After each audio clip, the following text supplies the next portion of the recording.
Good morning, my dear friends and family. It's so good to see you. Hello, Newman. Hello, Arthur, and everyone else, and Slava Ukraini, and Undercover Pirate, and James. It's so good to see you. Today, we have a morning in beautiful Germany, and we have another update from Ukraine. Not only Ukraine, also terror Russia, also our European friends and Jellyfish. Hello. It's really cool to see you. Oh my god, yesterday's stream was absolutely insane. My stomach still hurts, my friends. I have no idea what happened. I think I tore a muscle while laughing. DCDK and Katya there. Hello Katya, and also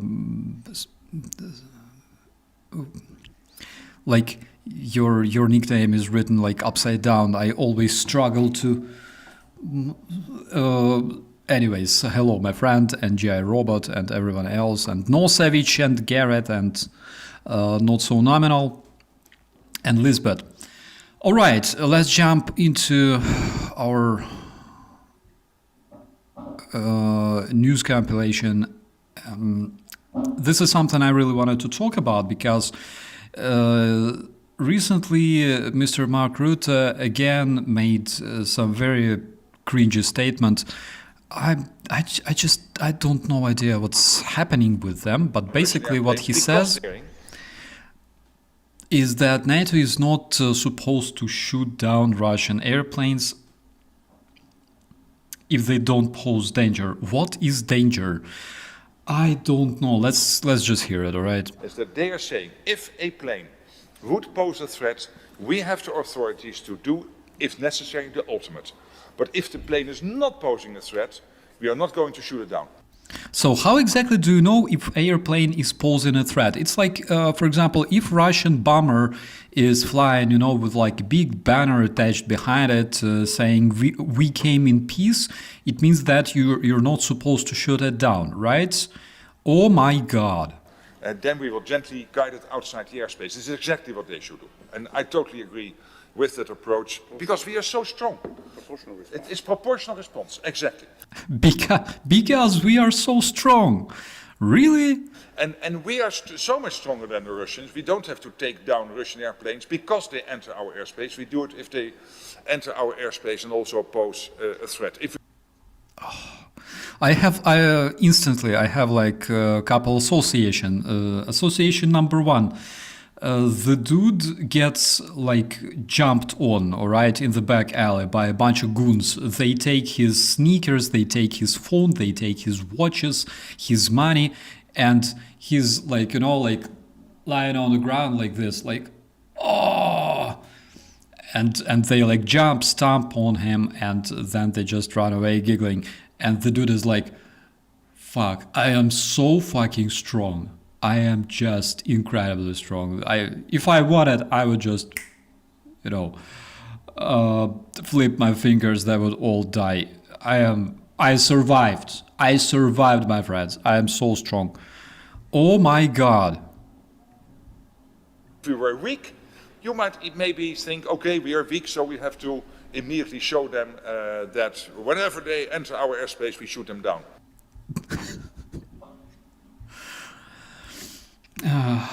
I know it's bad to laugh at our friends, all right? But it's like like a dude literally breaks into your house and is like attacking your wife in the bed, and you're like, I'm so strong. If I was weak, of course I would kick your ass, right? She's like, Bob, fucking help! You're like, if I was weak, I would kick his ass. I would just throw him out of the house. But I'm so strong. He's not posing danger, right? I mean, he's not killing you, right? Like, of course, what he does is like scary and everything else. But just please relax.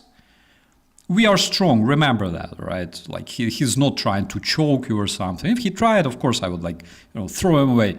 But everything's fine. He's not posing a danger. He's just here, right? Let him be. I will then gently follow him out of house.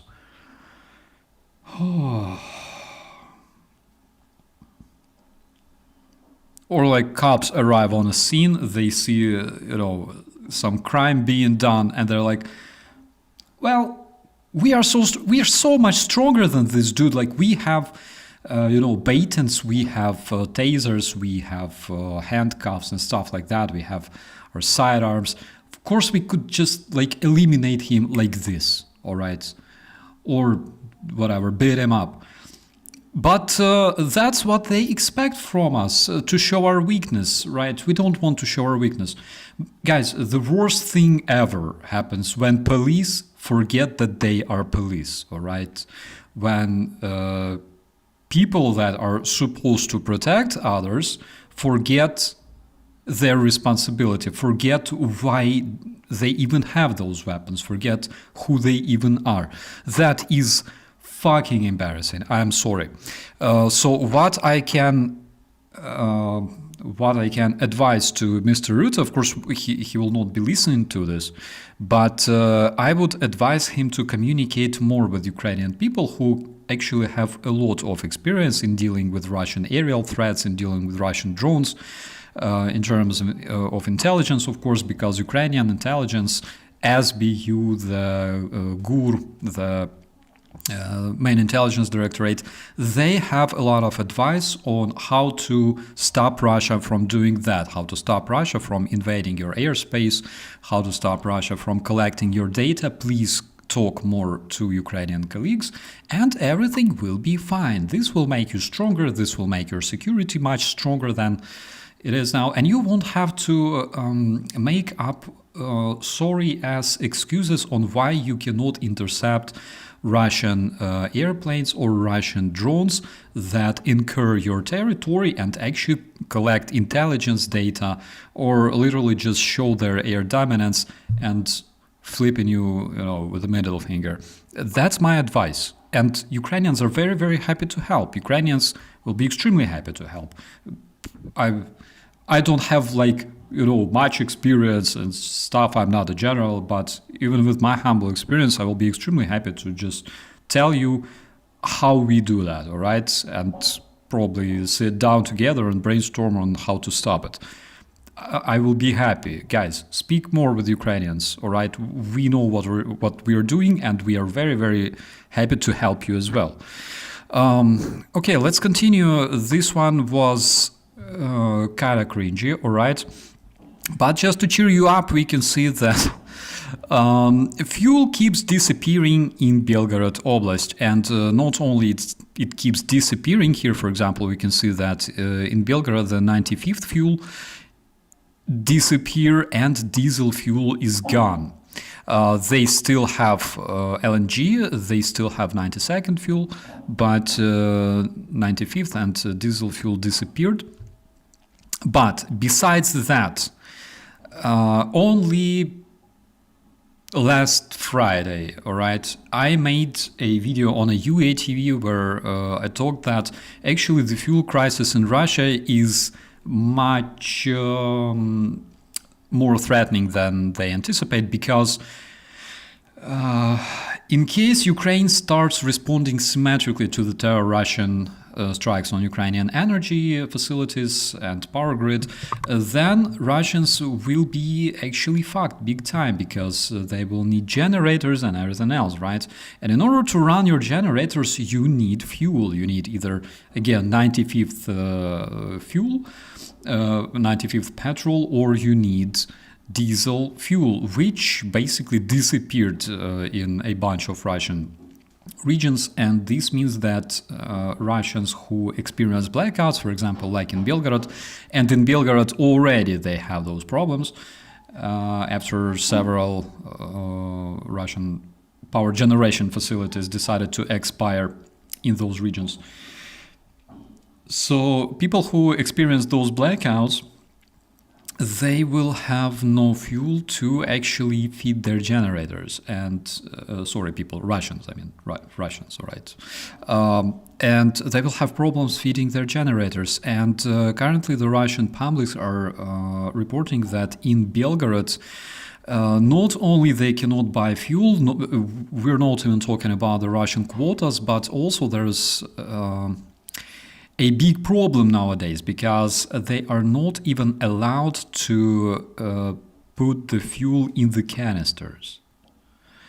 That's interesting. That's very interesting. All right. Let me do like this. No, that's bad. Like this. No, like this. Anyways. So we can observe a very interesting situation that not only Ukrainian strikes on the Russian fuel facilities actually decimate the supplies, for example, for the Russian terrorist army, but also we can see that in case a big bad blackout strikes terrorist federation, their people will have a very, very hard time using their generators as well. But on the other hand, my friends, this is exactly what they deserve.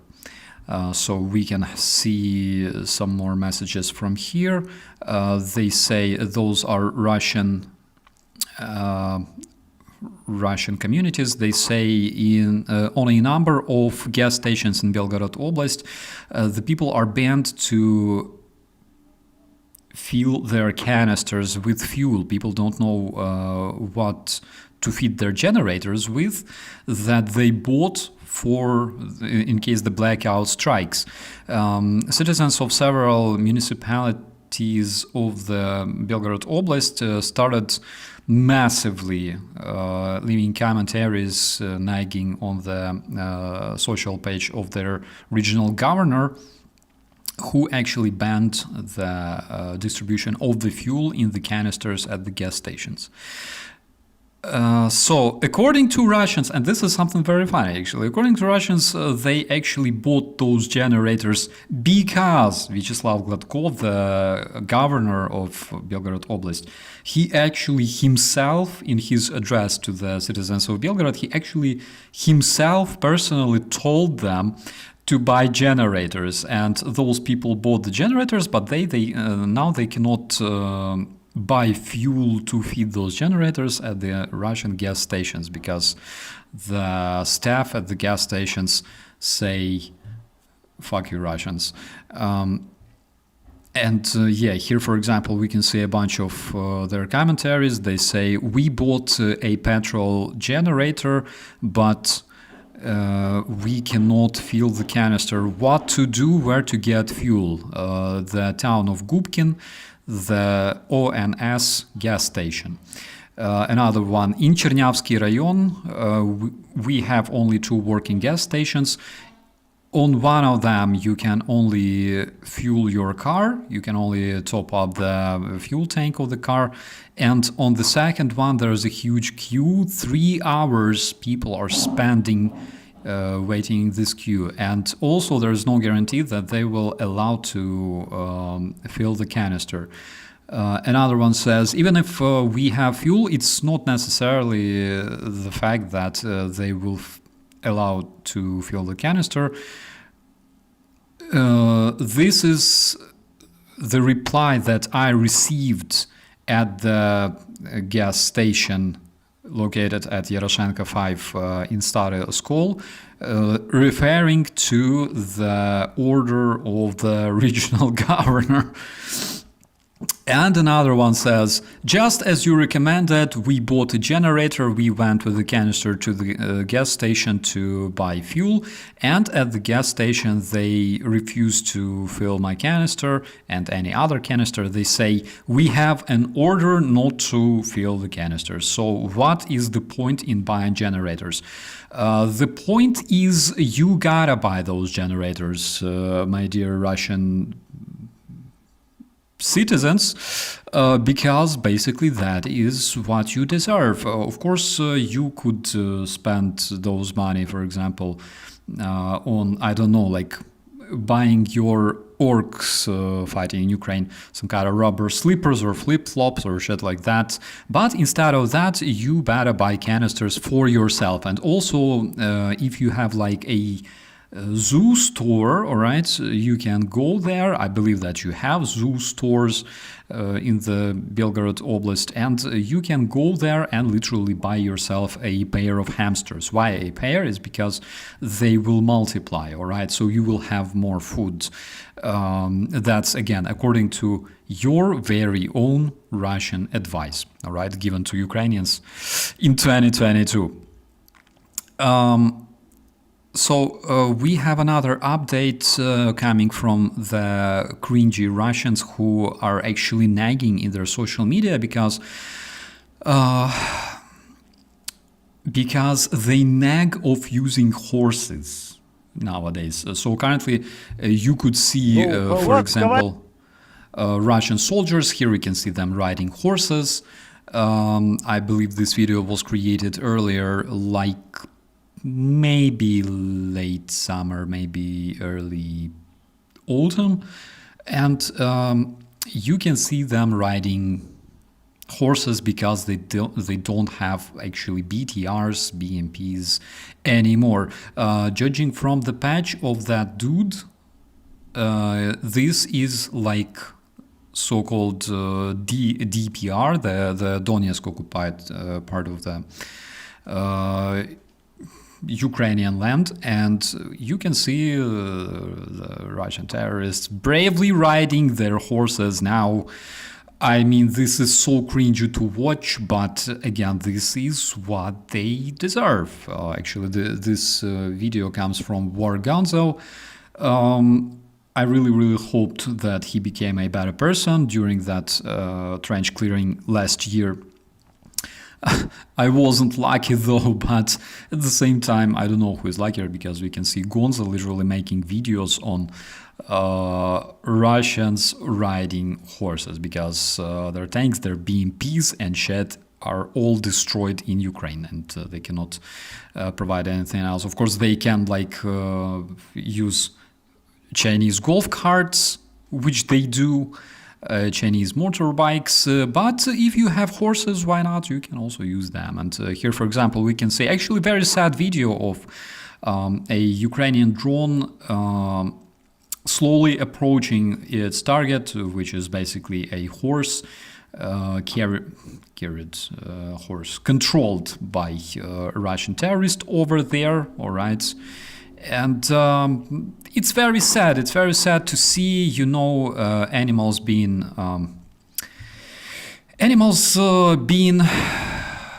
how to say it, unalived. All right, unalived because Russians don't have more vehicles, so they decide to literally sacrifice poor horses, which, by the way, didn't do anything bad in their lives. All right. Horses are not to blame for Russians being atrocious and stupid and ugly, basically. Landau says horses have good cruise control for a while, at least. I mean, as long as you feed it. But how crazy is that? Like 2022, we would see that huge 50-mile-long Russian column coming from Belarus, and everyone was saying there's no way to stop them, all right? Douglas McGregor was, Ukrainians, 2 weeks, all Ukrainian army will give up, And 2025, orcs are still stuck in Ukraine. They have donkeys and horses. How cool is that, my friends? Who would expect that? Who would have known? Jason, hello, good evening or morning, wherever you are. And also we have Bill's Garage and Hoofs and Brian and Goldfingers and everyone else. Hello, thank you for joining us. Let's continue. So I will shortly read this screenshot for you, because it's in the occupiers' language, all right?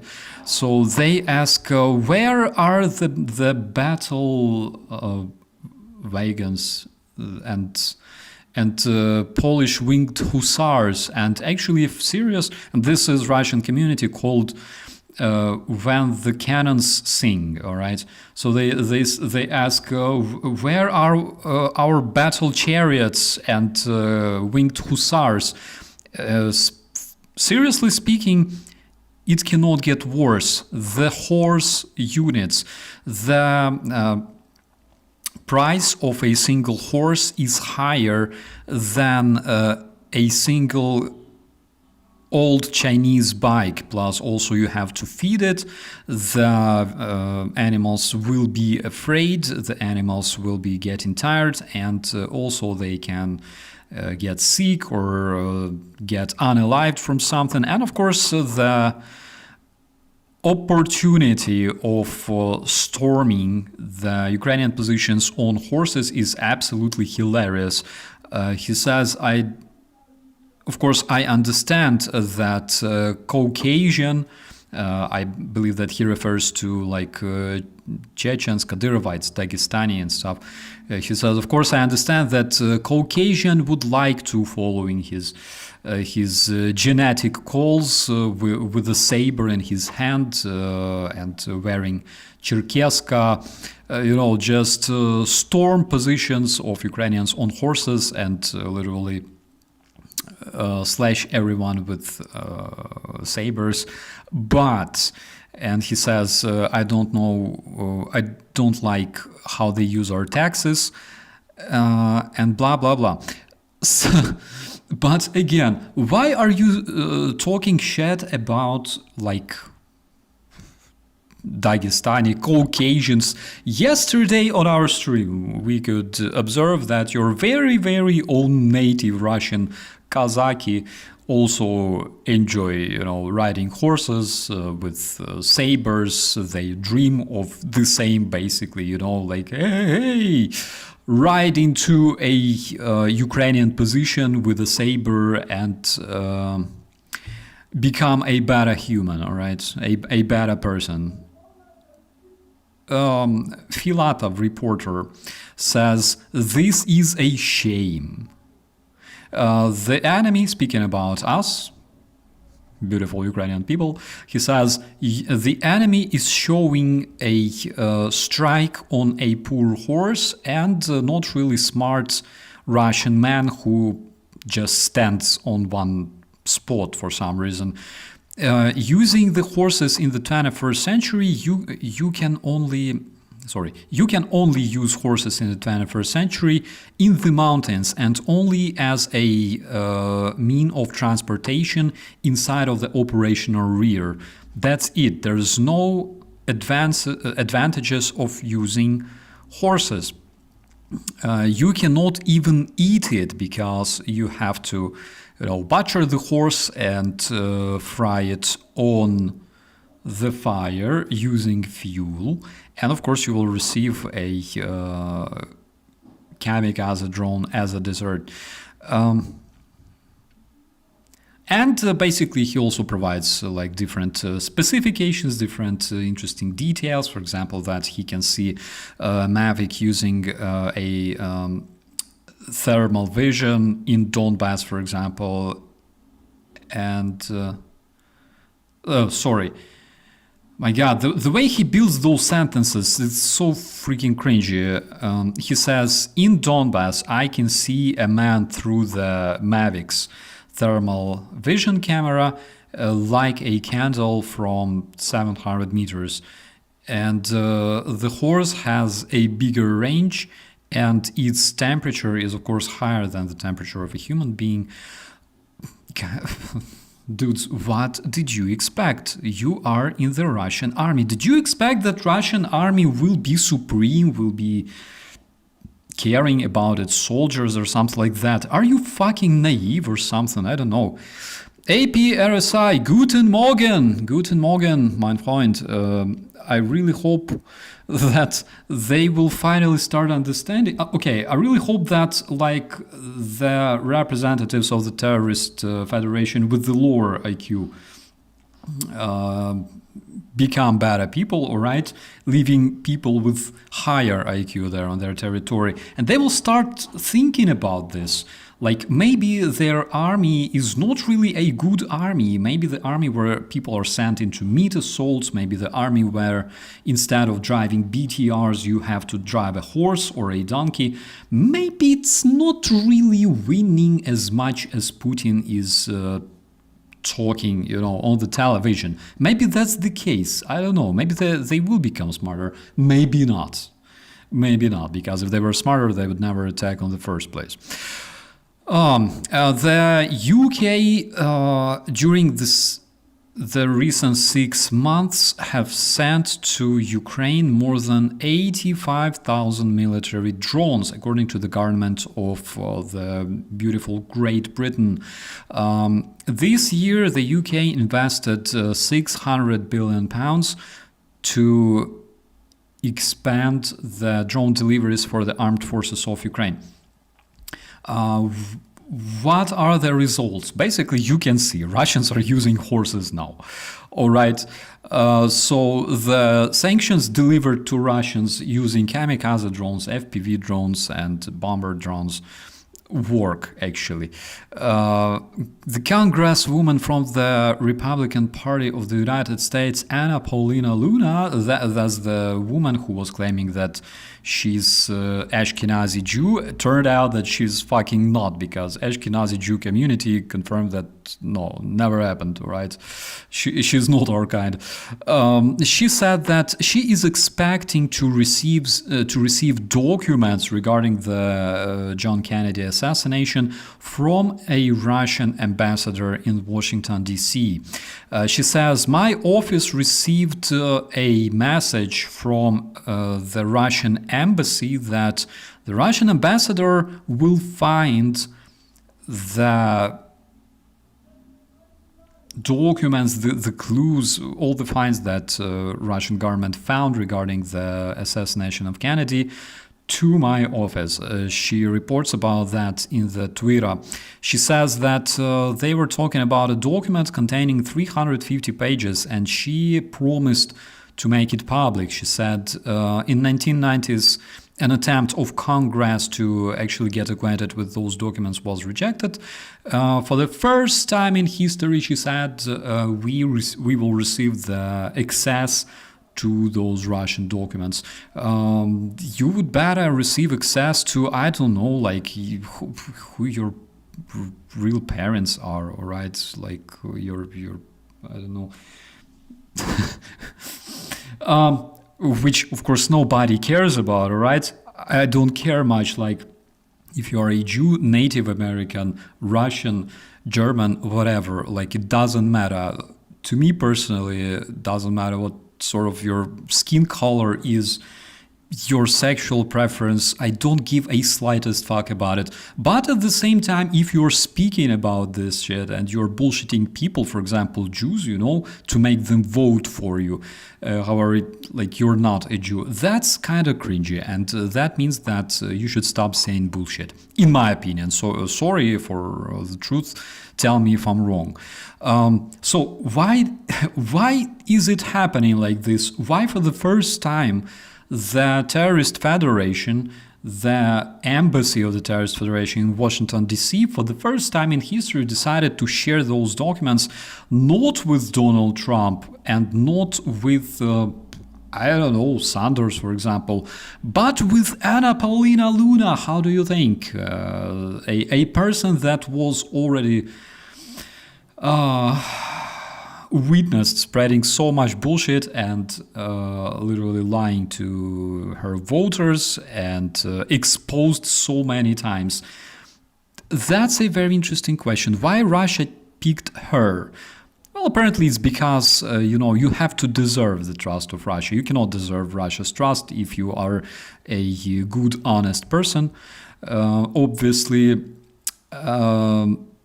should ask him for Epstein files next, James. Absolutely. That would be a good idea. But I don't think that Russia would ever provide those specific, documents, if they even have those. So one of the NATO authorities reported that Russia keeps keeps trying to reach its maximalist targets in Ukraine, specifically capturing 4 more regions in the so-called annexed territories.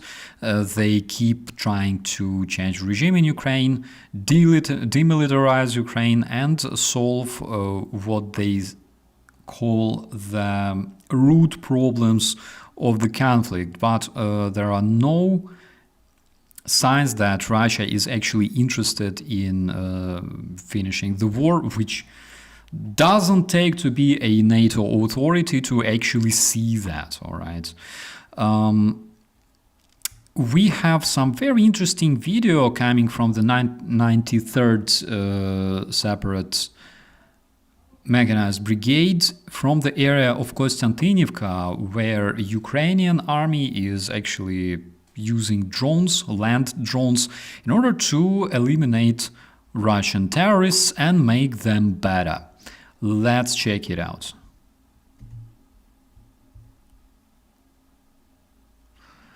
So you can see this tiny platform, you can see what it looks like.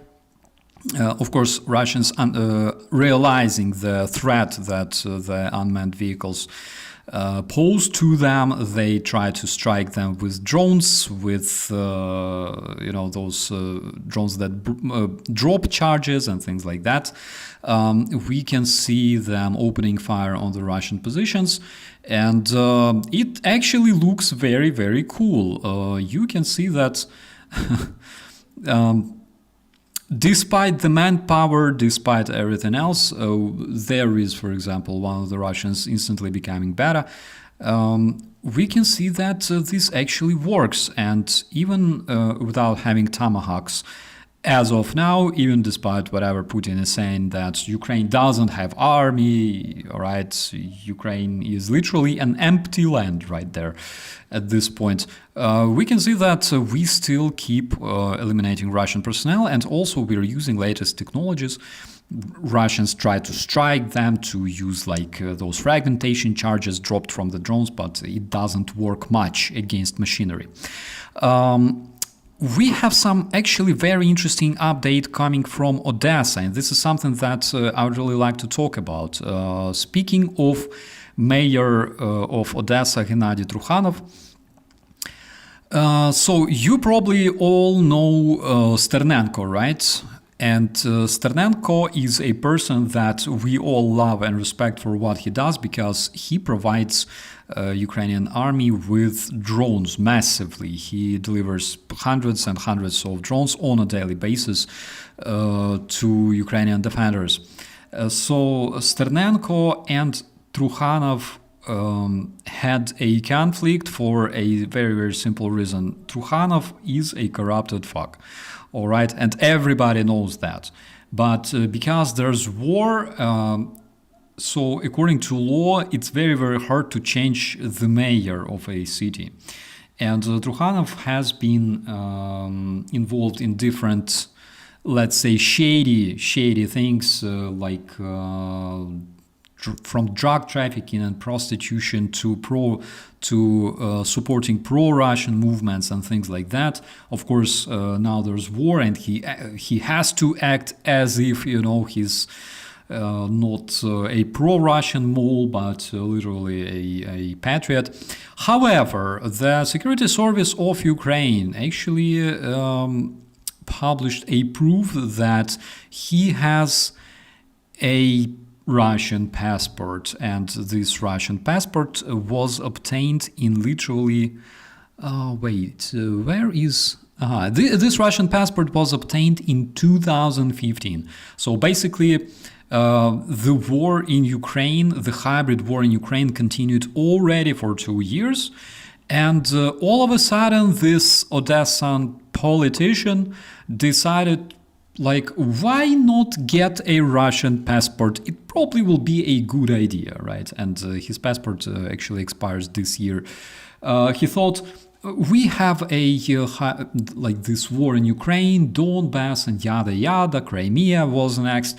Why not obtain a Russian passport? And basically he went to Russia and obtained a Russian passport. So basically now he has 2 citizenships, right? And we have some very, very interesting case on how democracy works in Ukraine, because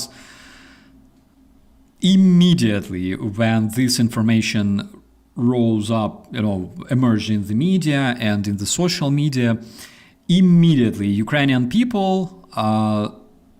started a petition at the website of President of Ukraine, because in Ukraine, of course, citizens can start petition and ask President directly about this or that, in case this petition receives 25,000 signatures. All right. So the petition to remove Trukhanov received 25,000 signatures fucking instantly. All right. People were like, fuck, we can do this. Let's do this. And Ukrainians started literally signing this petition. President Zelensky ordered to actually remove this individual from his position and also revoke his Ukrainian citizenship, because of course now Trukhanov has Russian citizenship, right? So basically he can be deprived of Ukrainian citizenship, and this is something that was actually done. This is so fun to watch, my friends. This is so cool. And immediately after that, like yesterday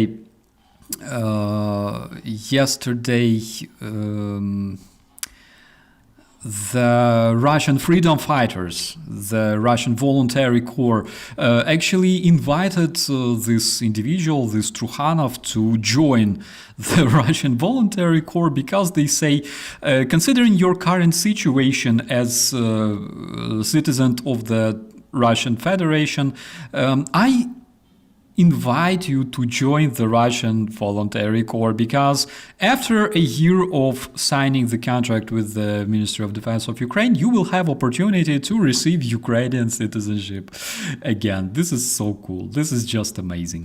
Why it's not easy for this dude, for example, to go to Russia, right? Why it's not easy for him, for example, to run away, all right? Because he was responsible, for example, for defense of Odessa. You remember those days when the Russian terrorists attempted in 2022 to land on Odessa beach? So he was there. Basically, he's like a war criminal now for the Russian terrorists, but also he's like a Russian mole at the same time. So it's kind of funny, like he's, how to say it, he's in a very bad position according to the rules of a brutal Turkish porn, all right? In a very bad position.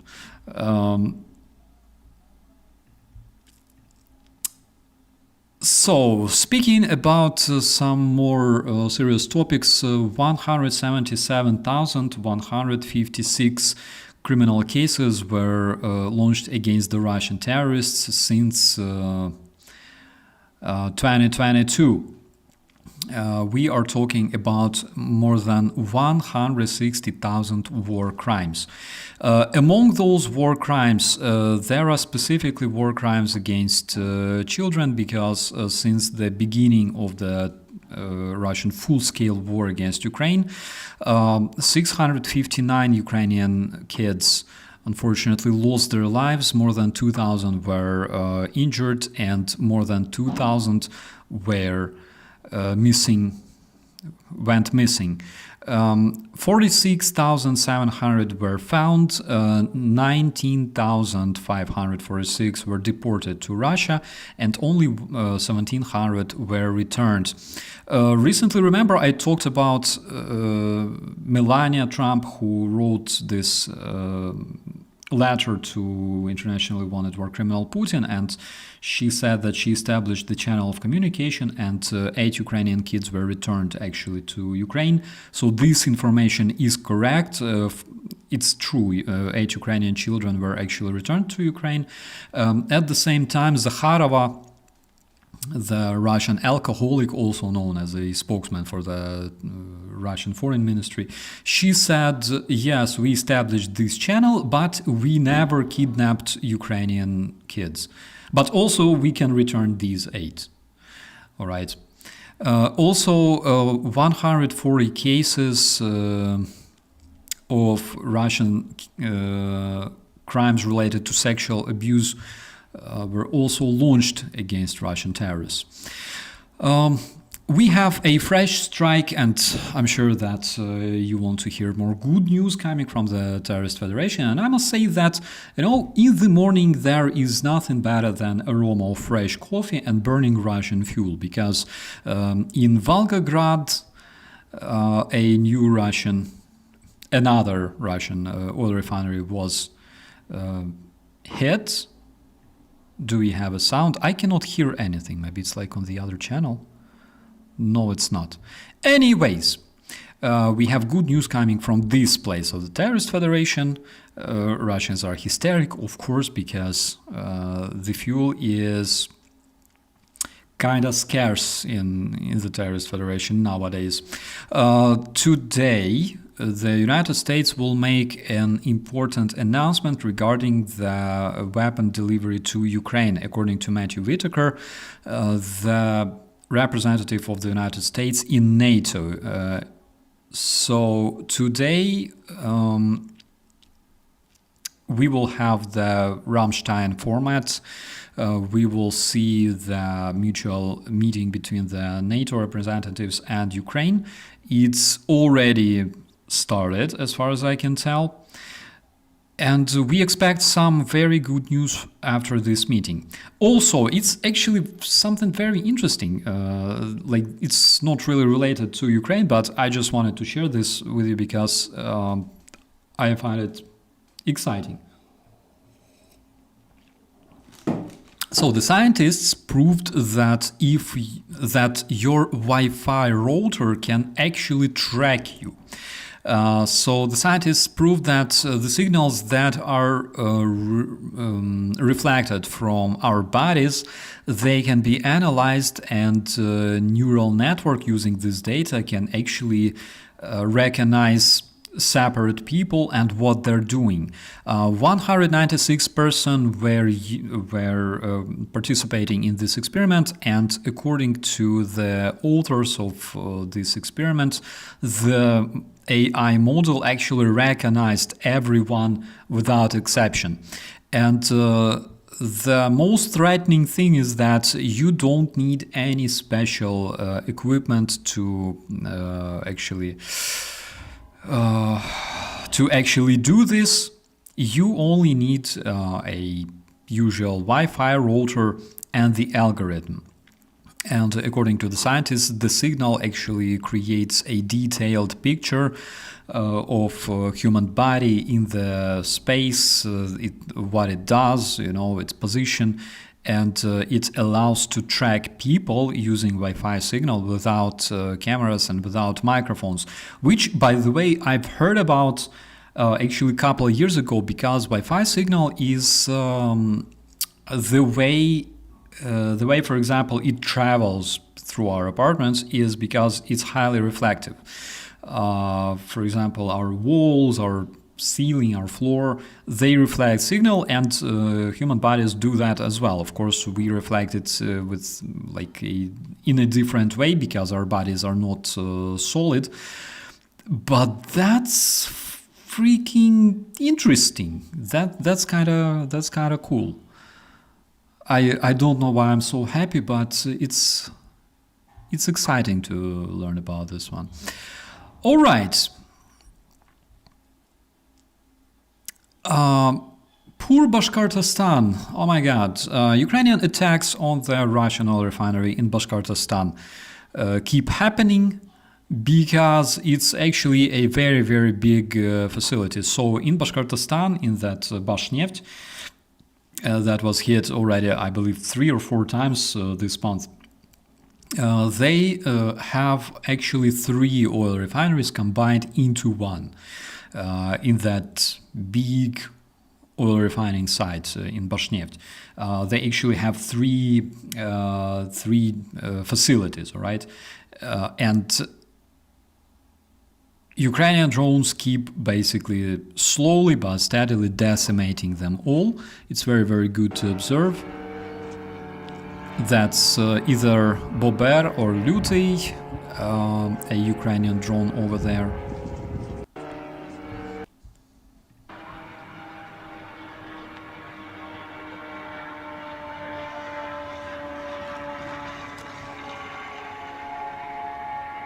Беспилотник видел, нет? Похуй, летит. Like, hey, did you see that UAV? The dude is like, fuck it. Yeah, and now we can see also the smoke over there on the screens coming from the Bashneft. I believe that we will see much more of that. We have another update from Finland that will join the NATO initiative for buying the American defense weaponry for Ukraine. According to Defense Minister Antti Häkkänen, he also said that this week there will be another package of aid for Ukraine from Finland. Ukraine's general staff confirms that, remember yesterday we talked about another strike on, or was it the day before yesterday? About another strike on Russia's oil refinery in the Ukrainian temporary occupied Crimean Peninsula in Feodosia. So we talked about 5 fuel tanks that were hit, then 11 fuel tanks, and according to the recent information coming from the Ukrainian General Staff, already 16 tank reservoirs are destroyed. Wait a second, so just so you could understand, 16 tanks with fuel are destroyed. Those that remained intact after the previous attack. So I believe there will be no fuel on Crimean Peninsula for quite a while now, but it's very, very good to know. Also, OSCE in the United Nations actually assigned a special representative, a special envoy responsible for the investigation of kidnapped Ukrainian kids. Swedish Member of Parliament Carina Ödebrink became this envoy. So OSCE, okay, I will tell you a couple of words about OSCE, all right? We actually encountered OSCE multiple times, not only during the full-scale invasion, but also before the full-scale invasion. I remember in Donbass, for example, we encountered them multiple times. And OSCE, basically it's a monitoring mission whose biggest task was to observe the situation on the front, count, for example, how many times Russians shelled Ukrainians versus Ukrainians shelling Russians, all that stuff. So they were literally supposed to observe and report, all right? A couple of times they reported something, I don't know, some interesting finds. For example, they reported the TOS-1 Santsipyok Russian thermobaric MLRS that was observed in the Donbass area. I remember that one. They don't necessarily conclude things, all right? So, for example, they don't say that Russians are shooting Ukrainian town, all right? They report that man wearing military uniform that looks like Russian, but it's not necessarily Russian. They can be Albanians. Are launching projectiles from things that look like weapons that fly in the substance that looks like air towards things that look like positions. With the flags that look like blue and yellow and remind of flags of Ukraine. So basically, this is like the kind of their reports, right? And we could see that happening from like starting 2014, 2015. They were there, and 6 p.m. usually Russians would would escalate their attacks on Ukrainian positions because they knew that 6 p.m. the OSCE mission goes to hotel and have a drink. Because they were not really active at night for obvious reasons. They had some UAV flying from time to time over our positions. It's in Svetlodarsk Bulge, for example, 2019, 2020, I remember that.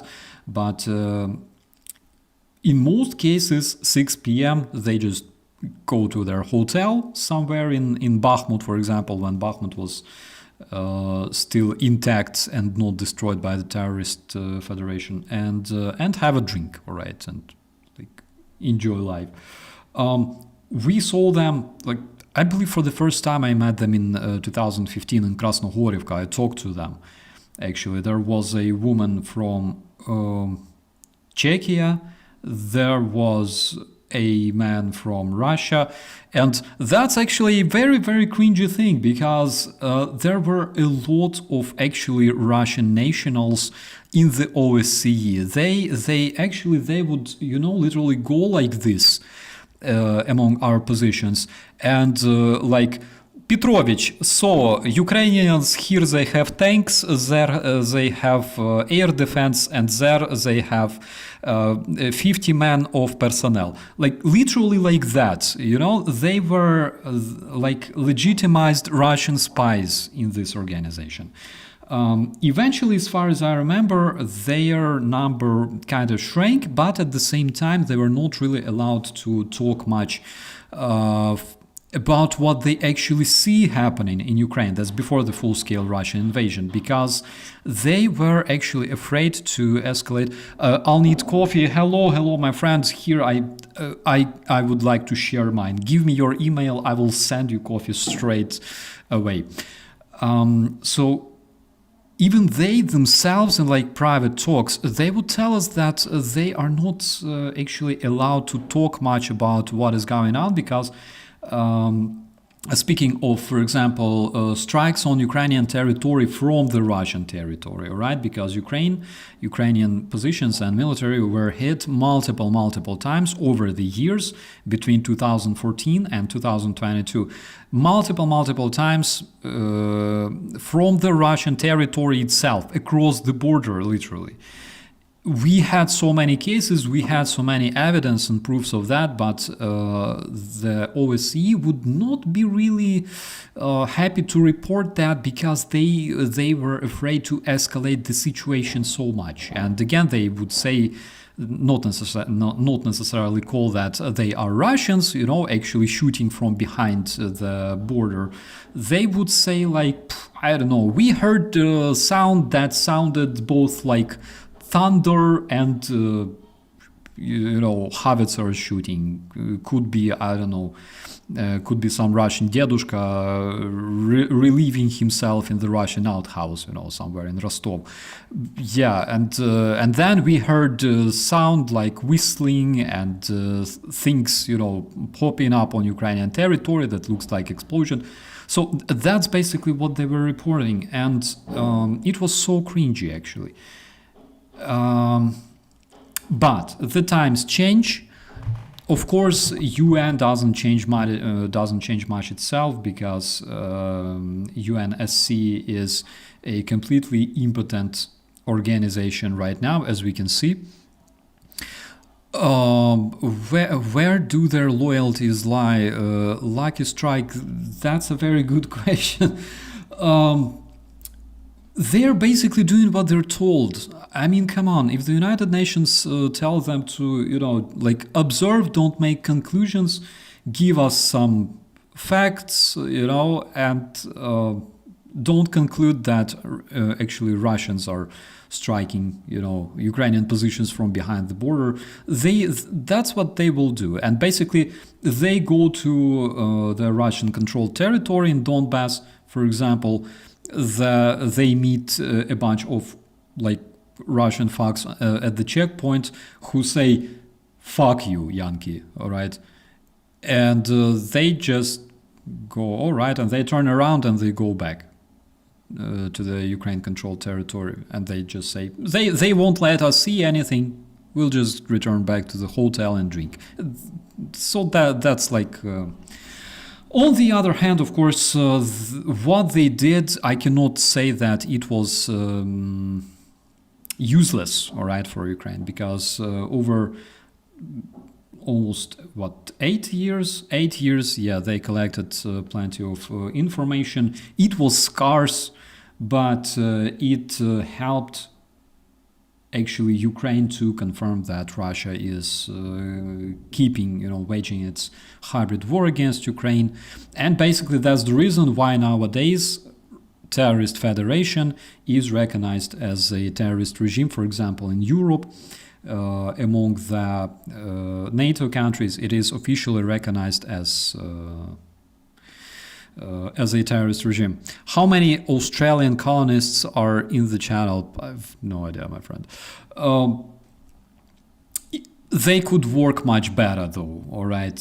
But the problem again was that there were, like, in the beginning, there were a lot of Russian spies literally walking like this, like taking pictures of Ukrainian positions right there.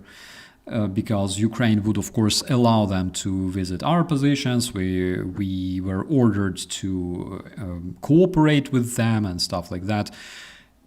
And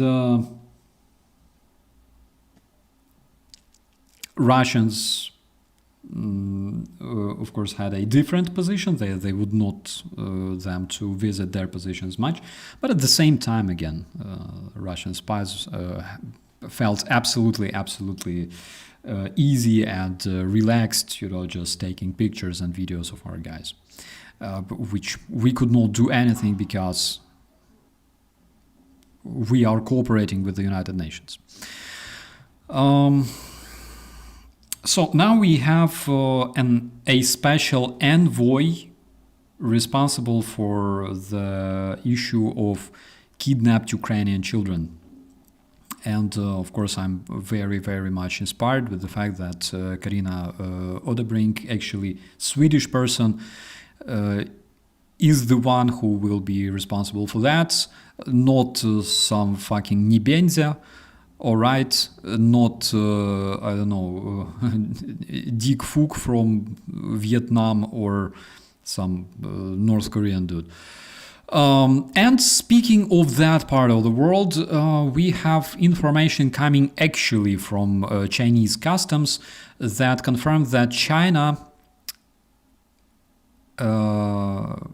since July to August this year, increased its export of fiber optic cables and lithium-ion batteries for creating drones in Russia tenfold.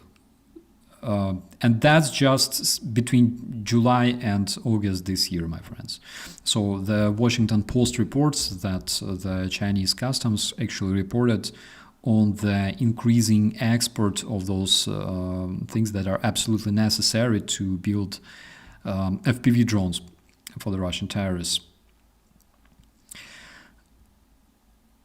Okay, we have some secondary information about the strike that took place in Feodosia, but also we have confirmation coming from Ukrainian defenders that Ukrainian defenders yesterday night hit Russian radio location system P-18 in Krasnaya Polyana in the Crimea, and also the UAV control point in Oleshki, and also an ammo storage in Makiivka. NATO, in the NATO headquarters in Brussels, NATO concluded that in case the Tomahawk missiles for Ukraine are delivered, this weapon will not become decisive, but of course it will have influence at the front line. According to the representative of the alliance headquarters. So he said that the Tomahawks will, of course, reinforce Ukraine's defense, and they will definitely have influence improving the long-range capacity of Ukrainian defenders.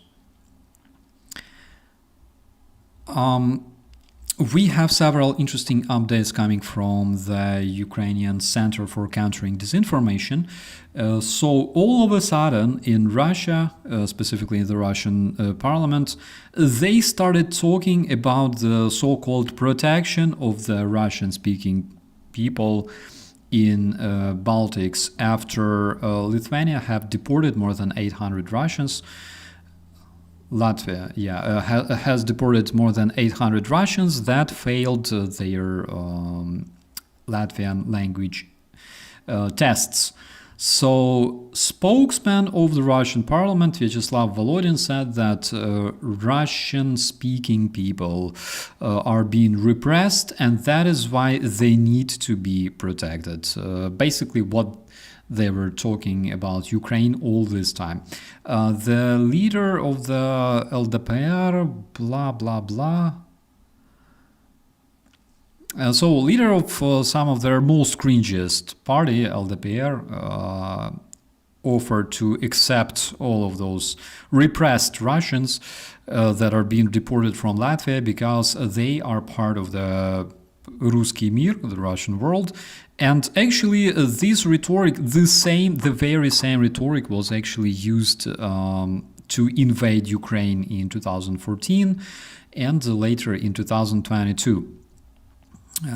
Actually, it's kind of threatening because we can see that Russians are using this element of hybrid warfare against the Baltics, and it's not really encouraging. At the same time, we have another update coming from the Center for Countering Disinformation that actually informs that this one is funny, my friends. So, considering the fact that Russians are running out of their fuel, their resources, money very, very fast, and their budget is it looks basically like Putin in the morning during a hangover. Also, their export is falling by 17% at least this year. So, because all of that is happening, the Russians decided to make Russian citizens to help them get accustomed to poverty. So basically what they do is in Russia, they already offered two initiatives in their legislation. They, first of all, they want to allow Russians to buy pills, like not packs of pills, right? And not those blisters of pills, but literally one pill, two pills, all right, in order to help them save money. And also Russians in their parliament offered to actually ban utilization in meaning disposing. Ban the disposal of expired food, because this food can actually be delivered to the poor people. So first of all, the Russian government acknowledges that their politics of импортозамещения. My friends, please help me with this one. I'm struggling with translating between English and Russian and Ukrainian so bad. So импортозамещение is basically when Russians lost a lot of imported things, right? And they decided to supplant them with whatever shit is produced in the terrorist federation. So they realized that this politics failed, basically. And after years of propagandist fairy tales about the benefits of sanctions, because they had this myth that actually sanctions are helpful. Sanctions bring good, they bring joy to the Russian people who lose access to things like, I don't know, iPhones, that by the way they still keep buying, and other things that are produced, and basically they are absolutely common to see like in European countries.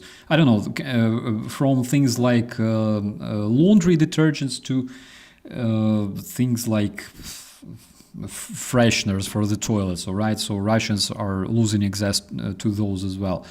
But they try to either buy them from China or like produce themselves and shit. So basically they understand that this politics is failing, and they now have to actually help their citizens to get used to poverty. So basically they will be allowed to buy 1, 2, 3 pills. You have a diarrhea, you go to, for example, a druggery, and instead of buying like a whole pack of pills, you buy one, for example, right? Because it's just one-time thing.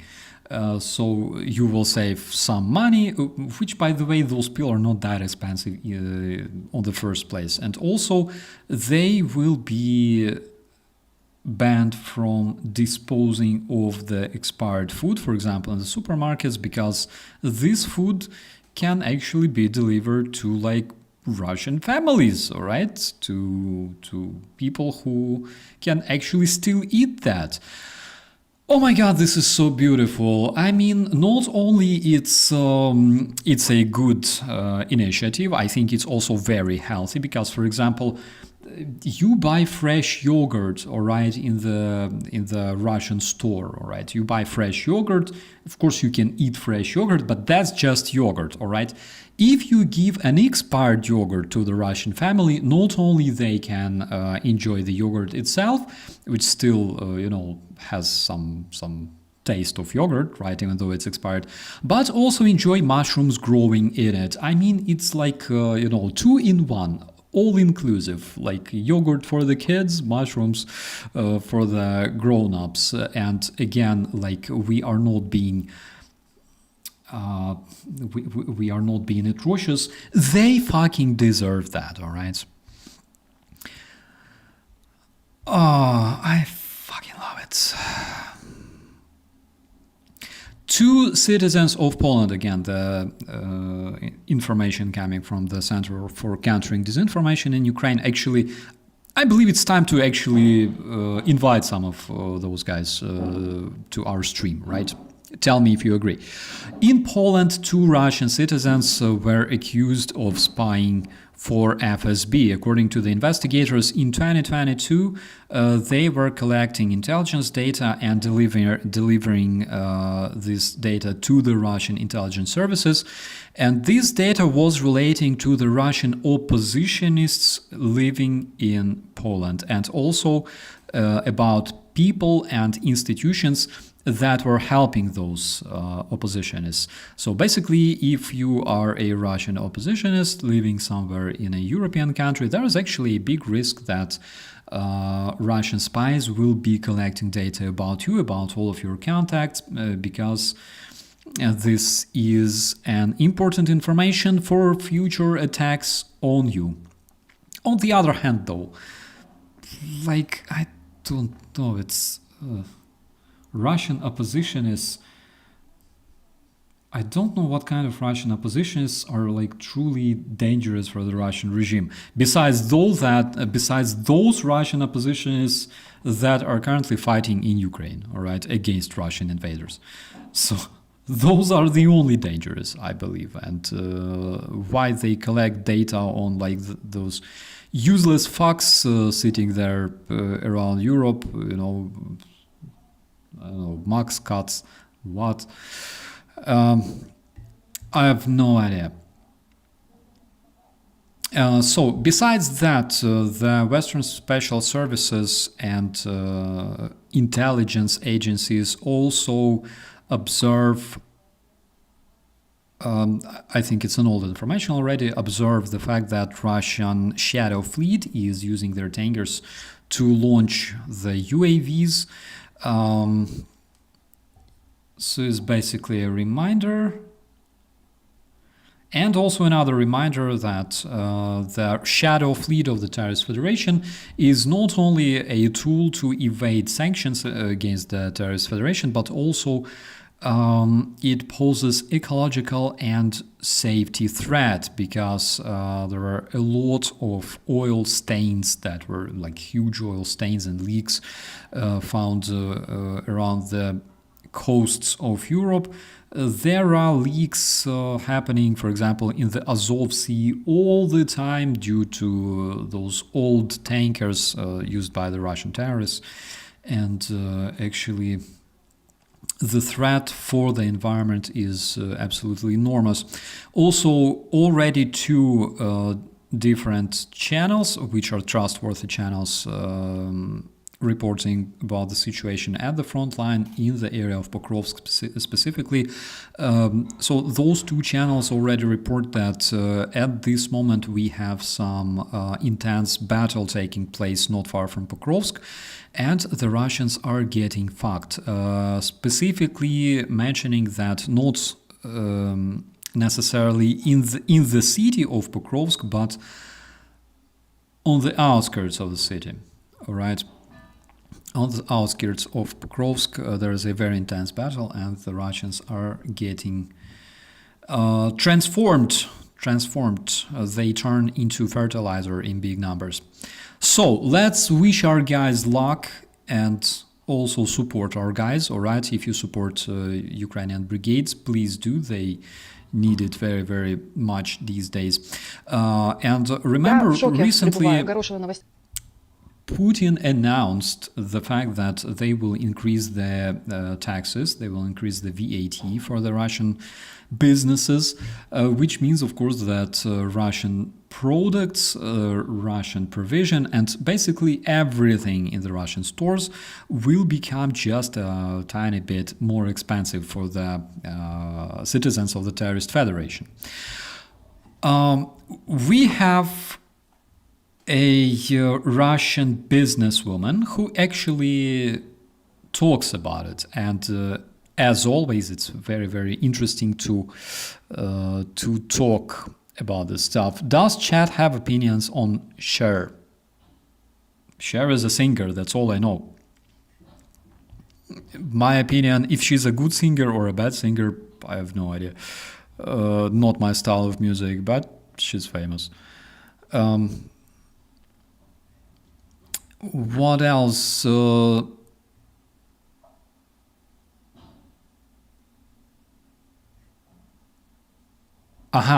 says, the phrase you want is government imposes austerity on the people, getting them used to poverty. I will fucking learn this one. Thank you so much, my friend. I will learn this.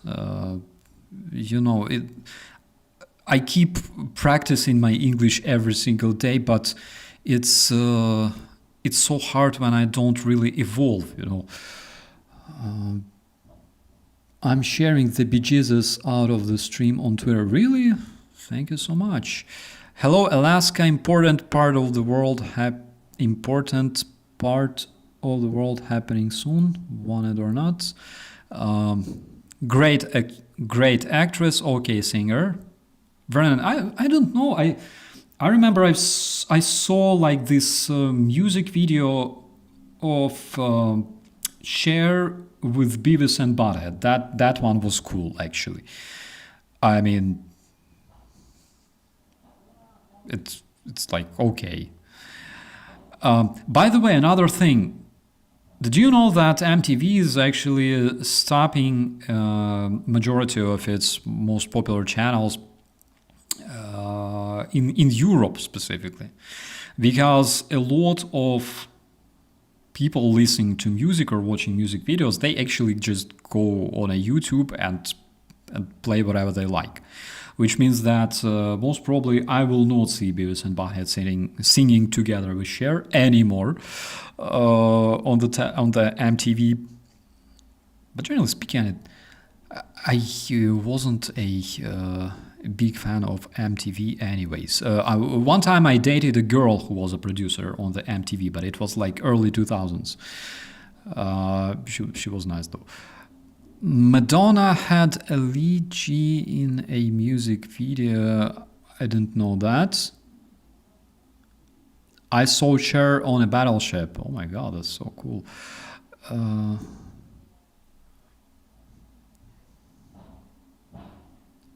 Cher was cool in Mermaids. Gotta check that one out, definitely. Why are we talking about Cher? I mean, what happened with Cher? Is everything okay? I hope that she's fine. Beep, MTV stopped being a music channel decades ago. I remember times when I actually watched MTV in like 90s just for a while because we had like initially as far as I remember, we had like MTV retransmitted from the Terrorist Federation in Ukraine in the 90s. Then we had MTV channel actually opening in Ukraine, and it was a really cool channel. I believe it involved also other channel called Kuy TV, which was so good. It was just very, very good. But again, I stopped watching TV in 2008. Literally, I just disposed of all the TV sets that I had, and I didn't have much of them, and I don't feel bad about it. All right. And with that, in 2010, 2012, I worked on a television with myself,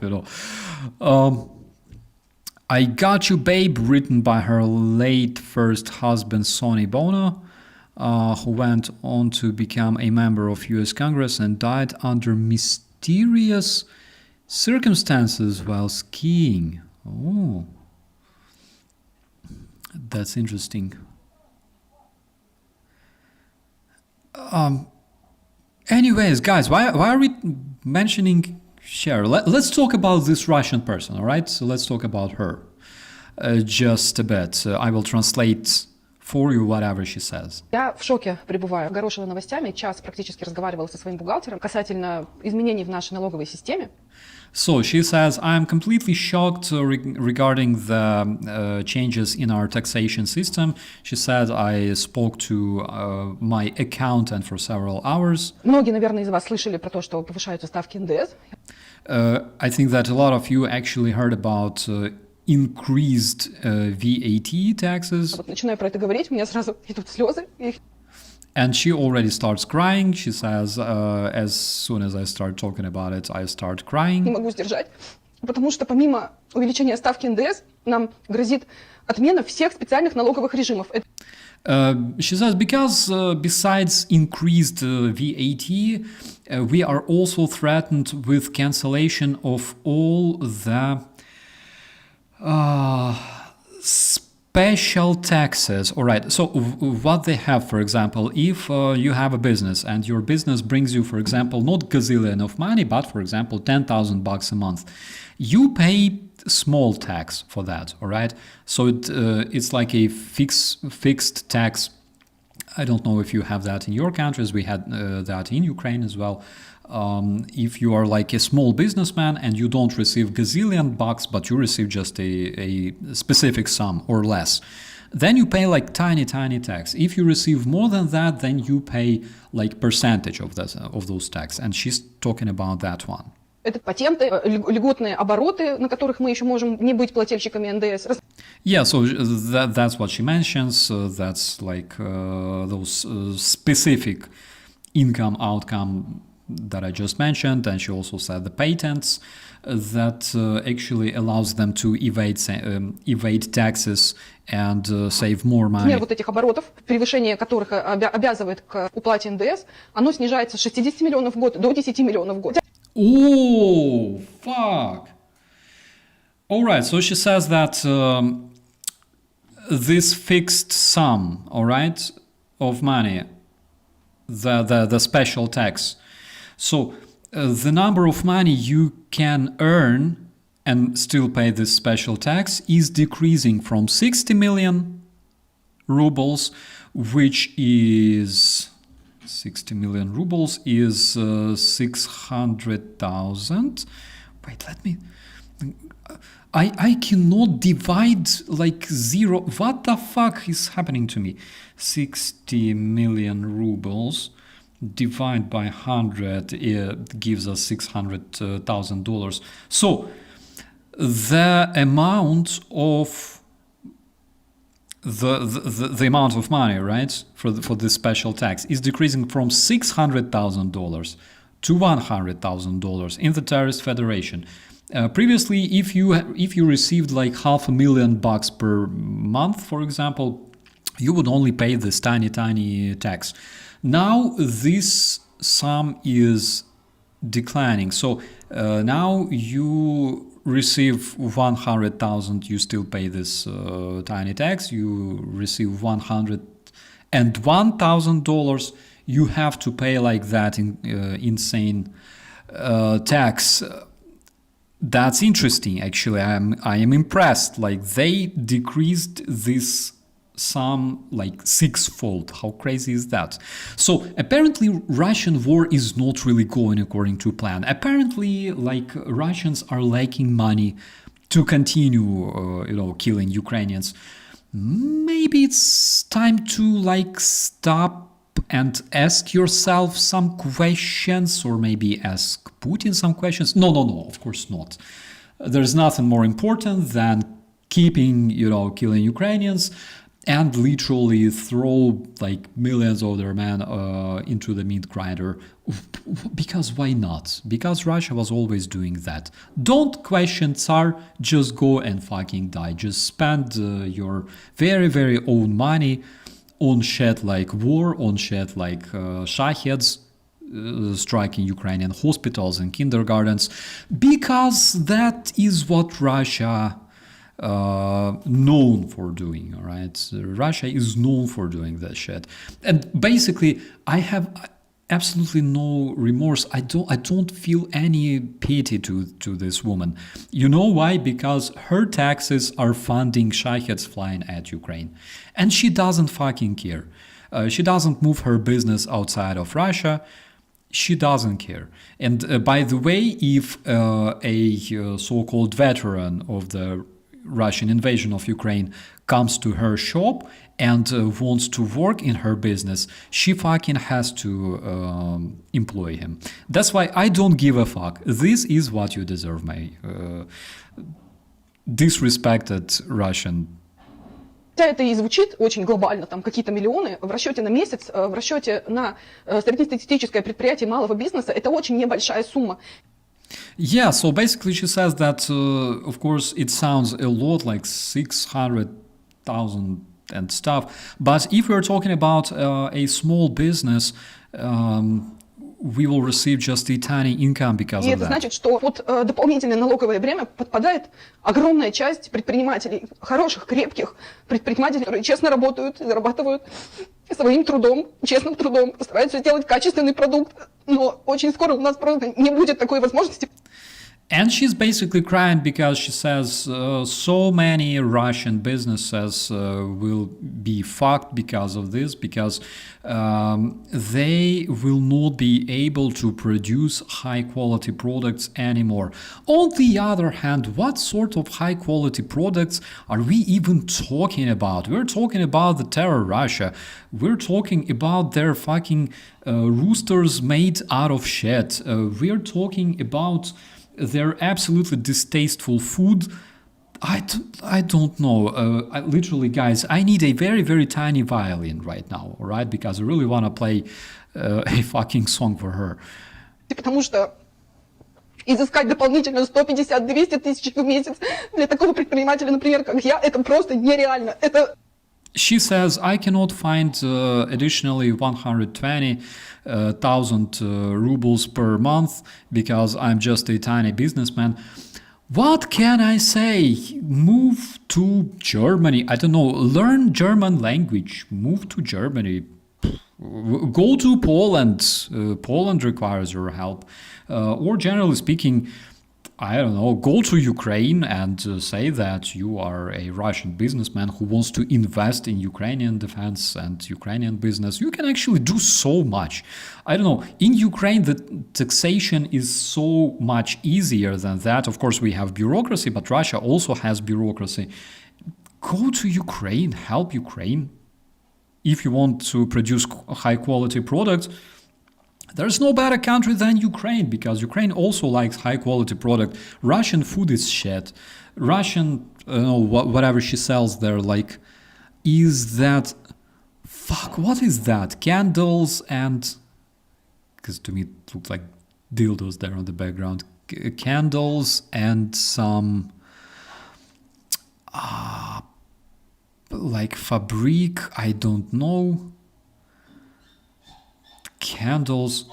On the other hand, dude, like seriously, you can have a very successful business. Go to Belgorod with your candles, because in Belgorod, candles will have a very, very big demand very, very soon. I think, all right.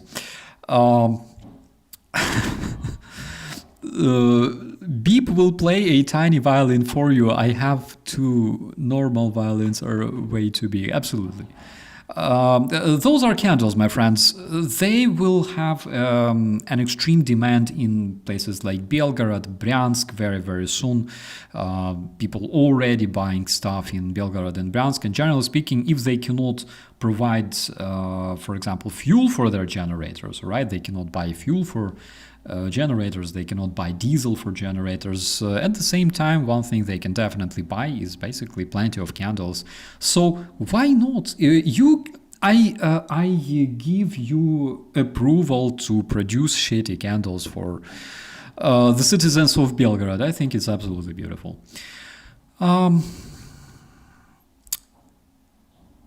So, what we know about the VAT? Since January next year, the Russian VAT will increase by 2%, and the threshold for paying the VAT is decreasing from $600,000 to $100,000, and that is why this tax will have to be paid by small businesses in the Russian Federation. And again, do you remember when Russians were saying Russia can actually fight forever? Russia is so powerful, it's so mighty, it's the wealthiest country in the world, even though I agree that Putin is technically the wealthiest dude in the world.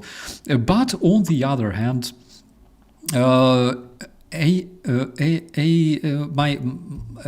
German friend, don't send those Russians to Germany. Well, on the other hand, if she wants to produce high quality products, I don't mind.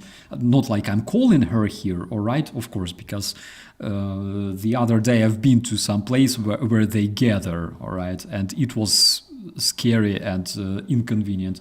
But she can produce some very good quality products, then it means that Russia is not for her, all right? But on the other hand, I completely agree with you. I would not like to see her here either. No way, no way. What else? Ali, hello in the chat. Oh my god, I just spotted you in the chat. It's so good to see you. I am listening to Midnight in Chernobyl. Pretty good book. Ooh, it's cool.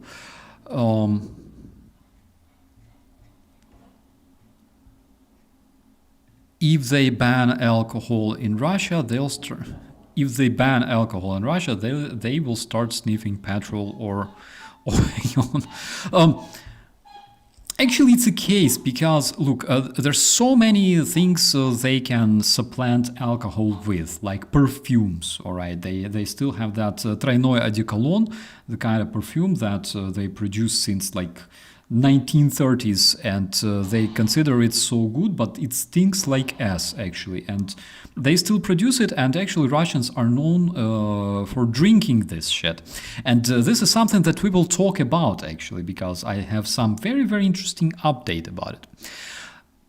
Actually, they increased the VAT in my country too with 2%, and we are not technically at war with anyone, but corruption buying hundreds of millions of COVID vaccines have this effect on the economy.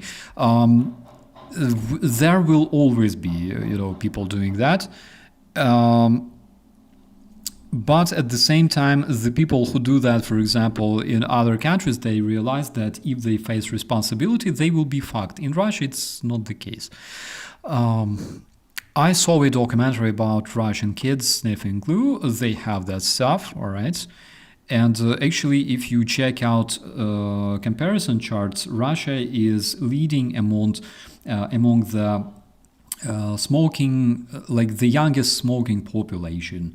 For example, in the European part of the world, the youngest smoking population, the amount of injection drug users and things like that, AIDS and stuff. Because I remember 2008, 2009, I worked in the World Bank Group, and my good friend was actually a guy responsible for the healthcare sector in Ukraine. And of course, we cooperated a lot with the World Bank Group in Russia, by the way. We were very close with those guys, and we shared those statistics all the time. So basically, prostitution, young smokers, drug injection users, HIV, AIDS, and plenty of other diseases, tuberculosis. Russia is leading like crazy, all right? The other day, I think I presented some of the statistics for you guys. They were extremely interesting. Did you find out if the Aussie slinger system is being tested in Ukraine? Damn it! Let me just screenshot it, all right? Because I have dementia and I often forget about such things. What the fuck did I just do? Oh my god! Did you see that?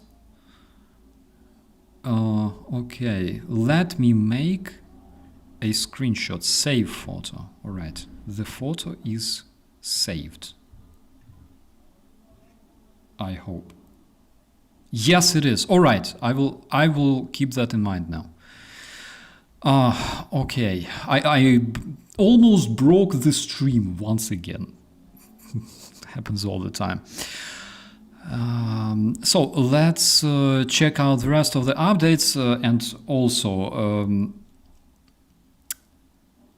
update coming from Ukrainian monitors, actually, that report that recently Russian aircraft were observed trying to delude Ukrainian intelligence and radio specialists because for some reason we cannot explain right now, the Russian aircraft based in the outside of the European belt are taking off and imitate relocation to the European part of the terrorist federation. And Ukrainian monitors report that they observed this shit for the first time since 2022.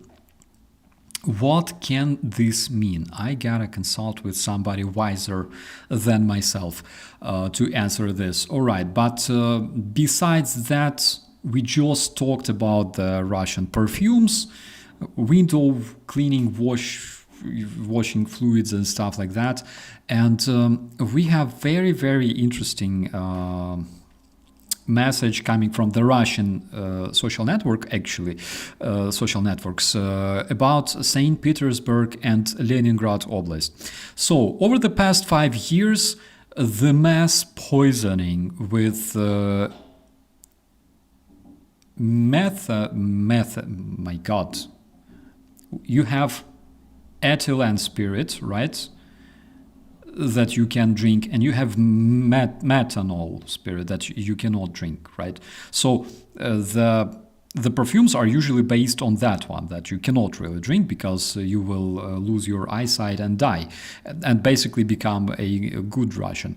So over the past 5 years, St. Petersburg and Leningradskaya Oblast became leading in terms of mass poisoning with shit like perfumes, window washing fluids and stuff like that. According to the base is the outlet, the Budapeshtskaya Ulica. So recently I believe that they're talking about Petersburg, yeah. At the Budapeshtskaya Street, they found two bodies of 55-year-old Yelena and 46-year-old Yevgeny. They found a 5-liter canister with the spirits standing on the table in the kitchen, and Obviously, they both died approximately 3 weeks ago, around the period when in Leningrad Oblast mass poisoning started. So we were joking actually about Petersburg. Yeah, why I didn't think about this previously? Oh my God, my friend, it's genius. It's genius.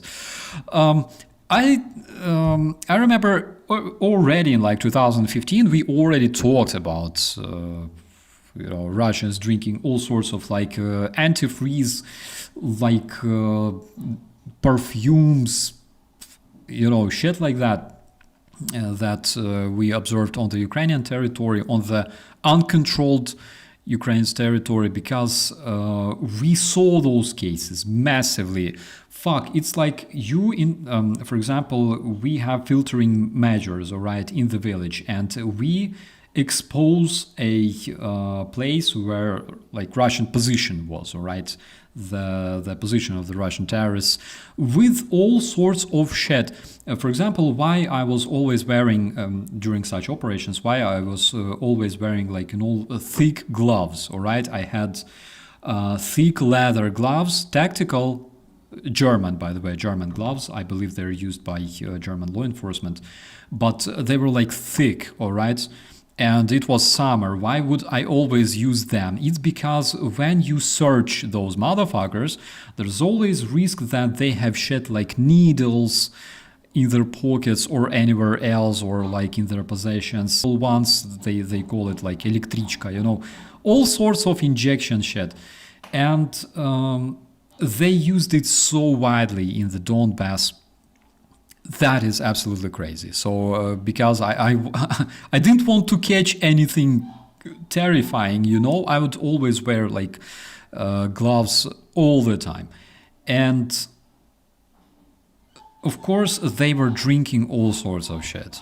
They started receiving different products. That's before the full-scale invasion. They received different products from like Rushka, from different vodka, spirits, and all that shit. But of course, why do you pay for vodka if you can actually, find a canister of spirit and literally drink it, for free, or snatch it? And that's what they did. They had plenty of cases of poisonings right there at the positions. We heard that in the radio communications that were intercepted and stuff. So I use light gloves for shooting, bike gloves, but that makes sense. Don't get stuck. Absolutely. Like light gloves, I started using light gloves when I joined the National Guard because, like, of course, it's much more convenient, all right? It's much more convenient. My sound is breaking up. Guys, let me know if my sound is breaking up, all right? Because I have like renovation outside there. Like I peek out a window and I see, like smiling German people doing renovations. It's kind of cool. But when I joined the National Guard, I used light gloves, like light tactical gloves. When I served in the police, I would use like thick gloves because, like, on one hand, of course, you need to have more sensitivity on your fingers, for example, when you frisk a suspect. But on the other hand, like, those were carrying all sorts of shit, like knives. Like, you go and search an area, for example, there's so-called priton, all right, like meth house or whatever. And you search shit for like drugs, weapons, and everything else. And they have like broken bottles, they have fucking razors, they have plenty of needles literally scattered everywhere. Oh my God. So I would prefer to, have my fingers protected rather than... Starsky, you're like my neighbor. My neighbor is renovating. Maybe we have the same neighbor. I don't know. Like, if you live upstairs, knock 3 times, all right? Let me know. Sound okay, just a bit of background noise. I wonder why do I even have like background noise? I have voice cancellation. So for example, this is my normal speech without voice cancellation with plenty of echo as if I'm sitting in like bathroom, and this one is with voice cancellation. This one should sound better and eliminate all the background noises. I don't know what's happening here. I think it's a sabotage, of course. No idea. I reloaded and it's fine now. Could be connection. Could be connection. All right. But my video is 1 minute late. It's okay, my friend. We're still in the same time zone. Knock 3 times on the ceiling. My ceiling is so fucking tall. It will be hard. I need to use I need to use my baton to reach it. And by the way, I have something really cool to show you, my friends, because the other day I received a really cool souvenir, which is actually a vintage police baton. It's German. It's made in like 1950s. And actually, it's like a very cool souvenir. In Ukraine, we would, as cops, all right, we would be kind of cringy. We would be kind of too shy, to use batons, because baton in Ukraine, after the revolution of dignity, after all this trauma we went through, we were not really happy, as Ukrainian policemen to even use batons, because we were beat up by those batons and we had to carry them. And then there's people who also went through all the shit through the fires of the revolution of dignity and fought against the cops. And we were not happy to even touch them, all right? So I wasn't happy when we were, for example, involved into different riot controls or things like that, and we had to carry them with us, all right? But this one actually serves as a good souvenir, I think. It's like I don't know, a symbol of connection of what I was with what was happening in Germany all these years. Actually, what does it smell like? What does it smell like? Smells like law and order, my friends. Smells like law and order. Then you get a Glock or taser. I never had a taser. Like the common Ukrainian patrol police, they would of course have tasers. We would generally have like rifles, all right? We would have rifles. We would have our sidearms, of course, which in my case was a fucking Makarov pistol. I fucking hate it with all my heart. And my commander, the commander of my brigade, was always like, don't hate Makarov, okay? It's a handgun after all. Like you can use it, all right? You can use it. I'm like, sir, it's just so bad. I would just, I don't know. I would trade my kidney in order to use something else, like Fort 14 or Fort 12. Those were much better. My dear German friends, by the way, tell me, how do you call it in German? I need to learn. I carried a taser as a cap beside my sidearm. Currently, I believe everyone around the world carries taser because in case you need less lethal, because for obvious reasons, when we don't need to escalate so much. Yes, taser is very good. On the other hand, of course, this shit is so unreliable. Oh my god.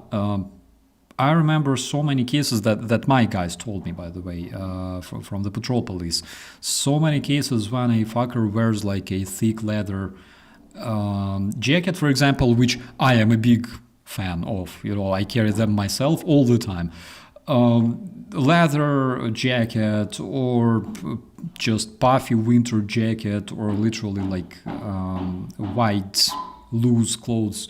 this stuff may not work, and it doesn't work in probably 1/3 of all the cases, if not the half. I don't know. It's called Schlagstock. Oh, Schlagstock. Sounds almost like flagstock, you know. Schlagstock. I gotta remember this one. In German, es Wuppenstick. Oh my friends, my stomach hurts since yesterday. Es Wuppenstick. Oh, don't hate me, please. Oh my God, I gotta do something. I'm afraid that I may have, I don't know, ripped my muscle while laughing yesterday from that. Oh, you know, Russian martial arts. Oh fuck, it was so good. Just for you, my dear friends, I made like those time marks on yesterday's video, so you can find Chkharek and his legendary performance by watching that video. I think it was like the craziest stream so far. All right. Oh, Schlagstick. Good.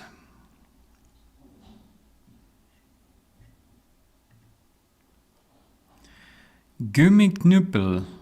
Oh my God. Okay, is everyone drinking here? Well, I am. All right, my friend. I will join you. I still have some coffee. It's, you know, the moment when I don't even prepare coffee for myself. I just warm up what I am not ready to, what I failed to finish yesterday. I do it all the time. So many updates, so I lack time to shave my head, which is a disaster. I don't even have time to like have breakfast. I have like a half of a croissant from a gas station, and it's so bad because I'm getting tinier. I'm getting thin. I'm losing weight.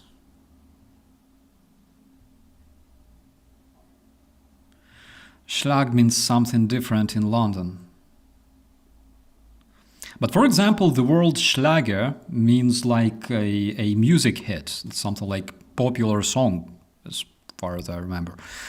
Do you like cold coffee? I don't like cold coffee, but I have no choice. I need to warm it up all the time. Like literally, this is the same cup I started this stream with like almost 2 hours ago.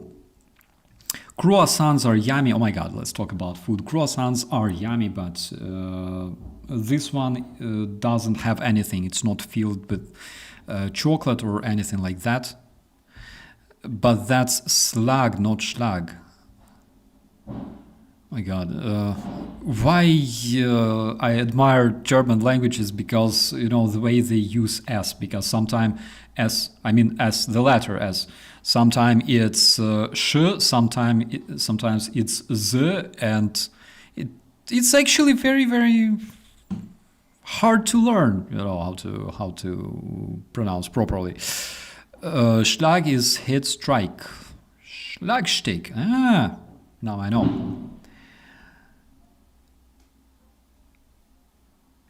I can taste jack shit COVID success. I got new coffee. You lost your taste to the COVID. Ah, I see, my friend. I am so sorry to hear that.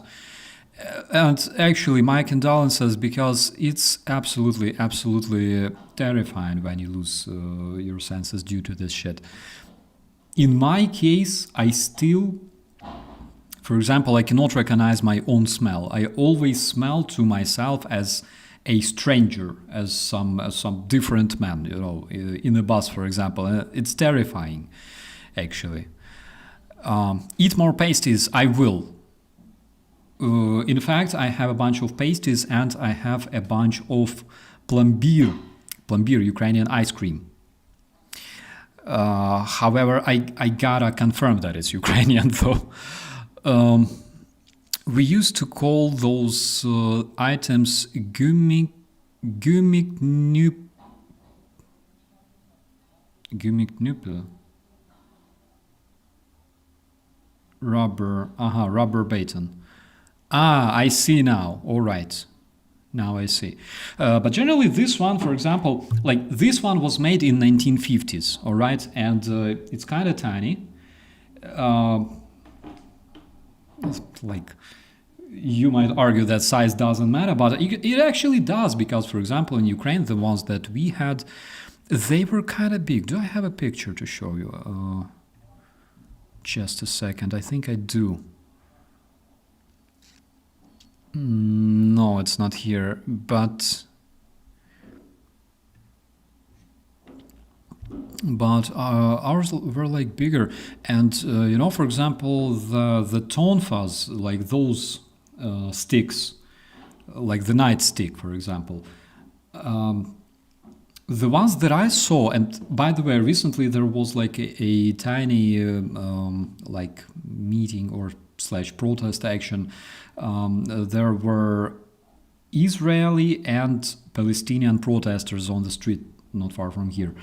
And we were there, and I noticed that, for example, the German police officers that were present, their nightsticks were like made out of rubber, and those that, for example, were used during the Revolution of Dignity by the Berkut special police that was beating us up, those motherfuckers, they were fucking big and heavy and made out of plastic. They were not rubber, they were literally made out of, I don't know what to compare it with. I don't have anything like that here, but imagine, like, you know, this heavy duty plastic. And they were made out of plastic. They were extremely heavy. So basically, when they hit you with that stick, like, people were losing limbs literally, because they would have their bones broken, fingers. You protect yourself while being beaten up by those Berkuts, and like, if you cover your head, means your fingers are immediately broken. So that was absolutely crazy. German policemen, by the way, they looked extremely cool. First of all, I noticed that their equipment looks very much like we have in Ukraine nowadays. They have tasers, they have Glocks, and also those sticks. Well, of course, like it depends on how you use them. And I think it's like better to have them rubber, of course, because like you don't want to kill people with the sticks. You want to control people with the sticks. You want to control the criminals with those sticks. So it's kind of interesting, yeah.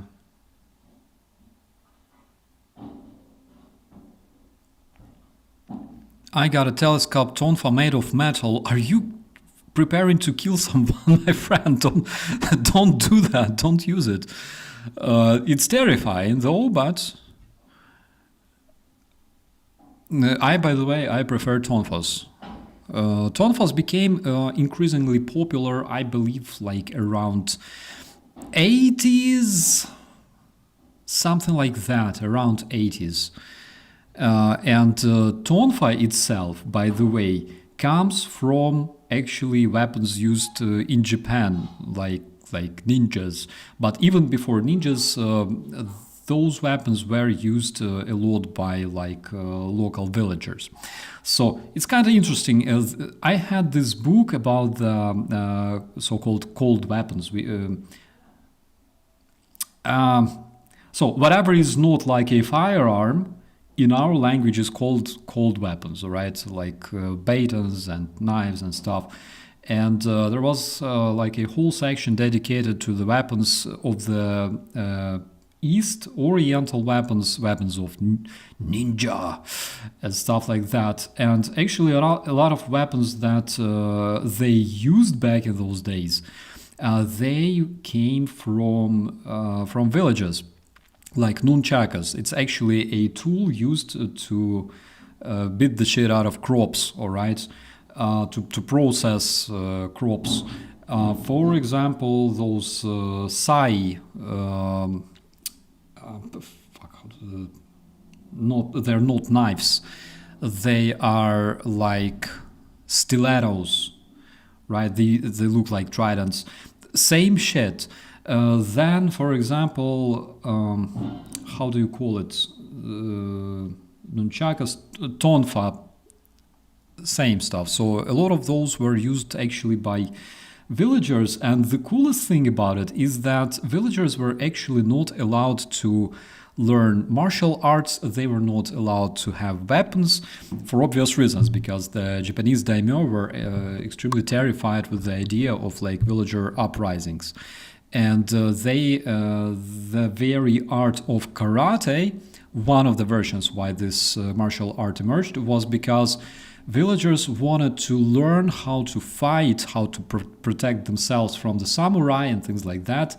Also use like the tools that they have in their everyday life on the farm, but they wanted to do that in a low profile way, in a concealed way, right? So samurai would never guess. And it's like, it's really cool actually to learn about that.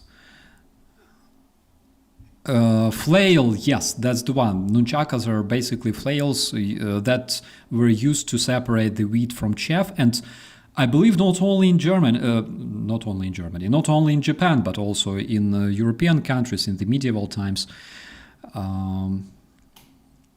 That's interesting. In Ukraine, we also had those flails, by the way.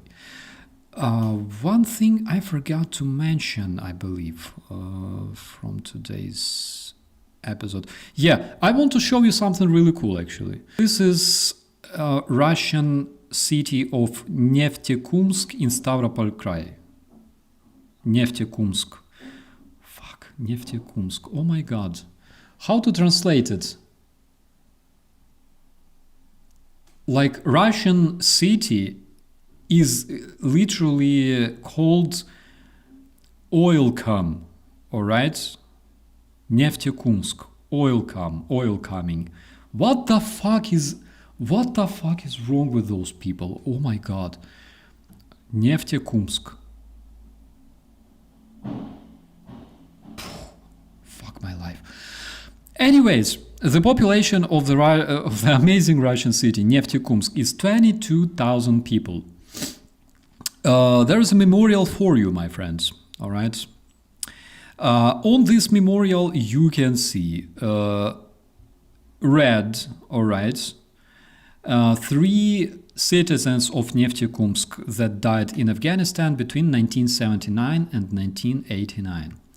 Then you have like roughly 20 men who died in the North Caucasus, places like Chechnya, probably 2 Chechen wars. And all that in blue is basically Russian citizens of Neftekumsk who died in Ukraine. How do you like that, my dear friends? Apparently, like, war doesn't really go according to plan much, you know, when we look at such things, all right, at Russian memorials. For you, man, it's not oil fart, it's literally Neftekumsk, oil-com. Fuck. What the fuck is wrong with them? Oh my god, their language is like, I cannot call it exotic. It's just fucked up completely.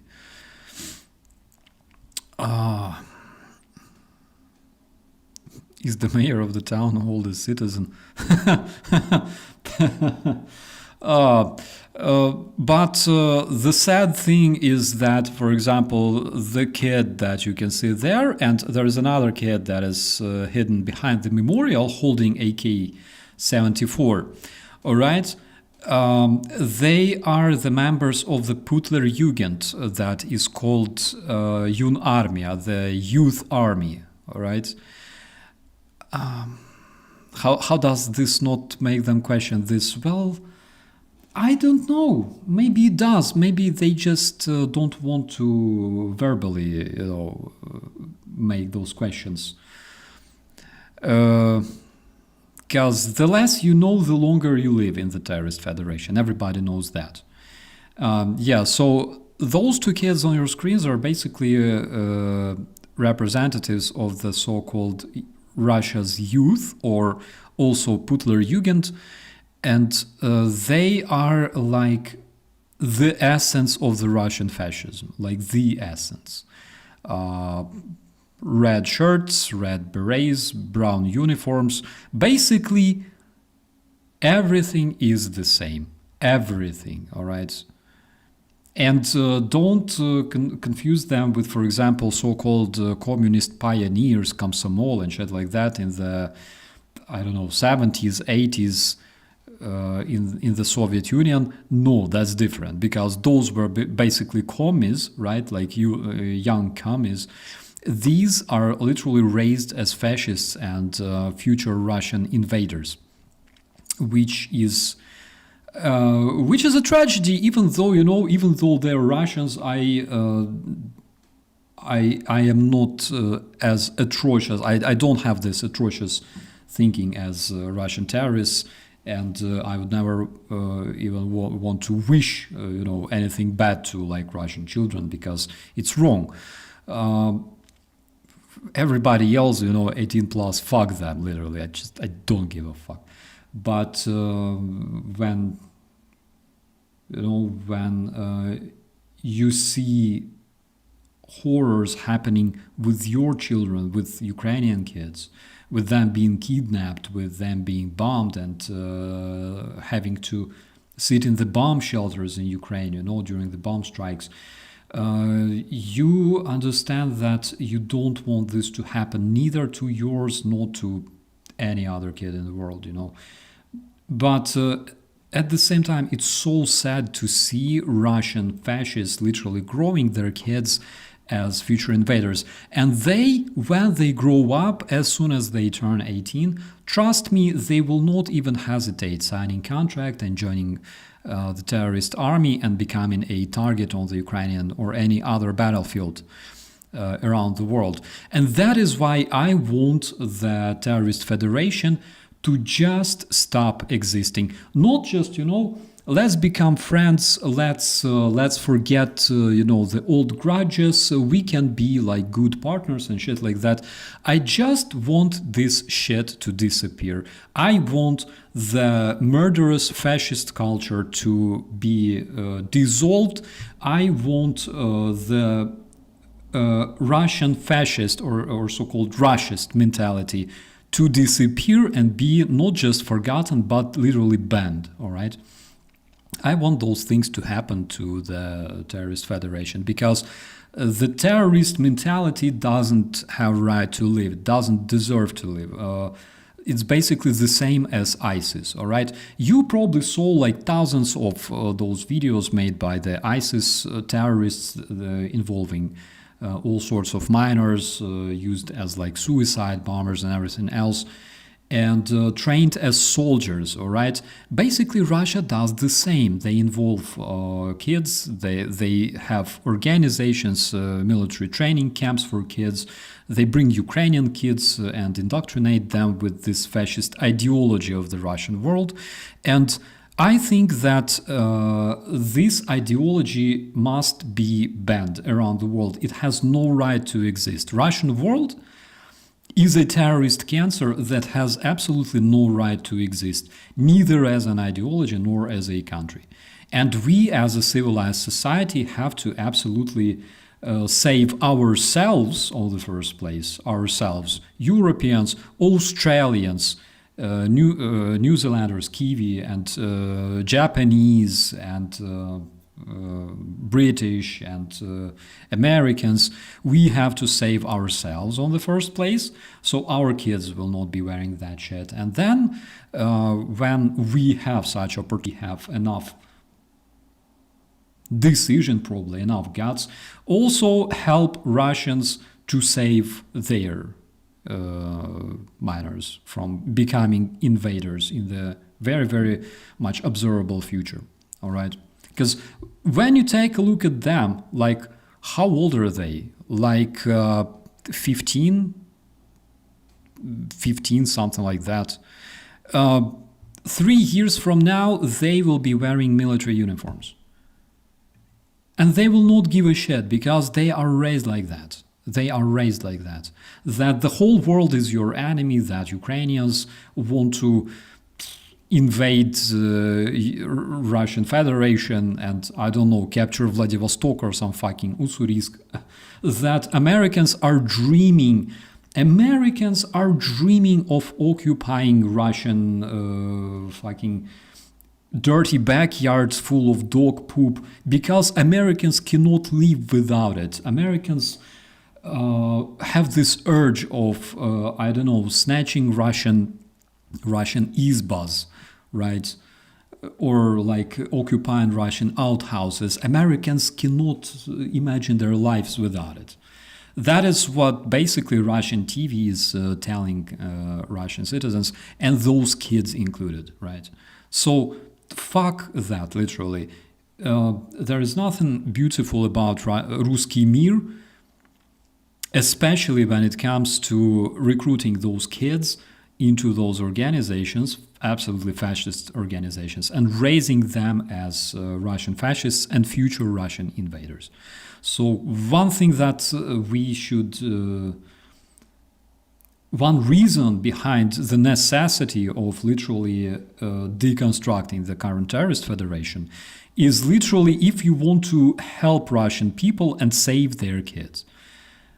If you sincerely want this to happen, you have to help to deconstruct the terrorist federation. That's as easy as that. With that, my dear friends, I would like to thank you for being with me this morning and sharing your coffee. My God, it's so cold and ugly. Jesus Christ. I will go and have something to eat. It's a late breakfast. But anyways, I'm so happy to have you, my friends. I'm so happy to see you every single time during our streams, because not only we can share some recent information, learn some new words, and show some kind of cool souvenirs, right? But also communicate, generally speaking. And this is something extremely, extremely cool, because we can talk to each other. And I don't often look at the chat, but when I do, I do. Thank you so much. Big thanks to all the moderators. As always, big thanks to everyone who supports Ukraine, who supports my people, and supports my channel. I appreciate it so much. Thank you very much. But of course, supporting my country is much more important than supporting my channel. Please remember that.